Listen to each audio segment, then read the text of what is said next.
இது ஆனலியோட 3rd part. இதெல்லாம் கேட்ட டாக்டருக்கு என்ன பண்ணுறதுன்னே தெரியல. ஏன்னா டெஸ்ட் எடுத்தாச்சு, ஸ்கேன் எடுத்தாச்சு, இதில் வேறு ஏதோ இருக்குது அப்படின்னு நினச்சாரு. ஒரு நாள் மிட் நைட் ஆனலி தூங்கிட்டாளான்னு அவங்க அம்மா செக் பண்ண போகும்போது டோர் கிட்ட 6 பேர் உட்காந்து பேசுகிற போல் சத்தம் கேட்டிருக்கு. டோர் ஓப்பன் பண்ணி பார்க்கும்போது ஆனலி பெட் மேலே உட்காந்துட்டு லிப் மட்டும் அசைஞ்சிட்டு இருந்ததுக்கு. இதை பார்த்து அவங்க ஃபேமிலிக்கு ஆனலிக்கு ஏதாச்சும் ப்ராப்ளமா, இல்லை வீட்டில் ஏதாவது பேரனாமலாக ஏதாச்சும் இருக்கா அப்படின்னு ஒன்றுமே அவங்களுக்கு புரியல. ஏன்னா நல்லா இருந்த அவங்க அக்காவுக்கு டோர் சவுண்ட் கேட்டிருக்கு, அவங்க அம்மாவுக்கு 6 பேர் பேசுகிற சத்தம் கேட்டிருக்கு.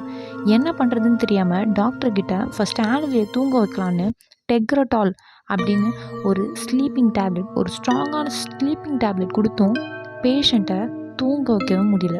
ஒரு நாள் அவங்க அம்மா உள்ளே போய் பார்க்கும்போது ஆனலி ஸ்பைடரை பிடிச்சி சாப்பிட்டுட்டு இருந்திருக்காங்க. ரொம்ப நாள் ஒழுங்காக சாப்பிடாம ஒல்லியாக இருந்த அவங்கள ஸ்டாப் பண்ண அவங்க அக்கா போய் கூப்பிடும்போது அவங்கள ஒரு ரேப் டால் மாதிரி தூக்கி போட்டிருக்காங்க.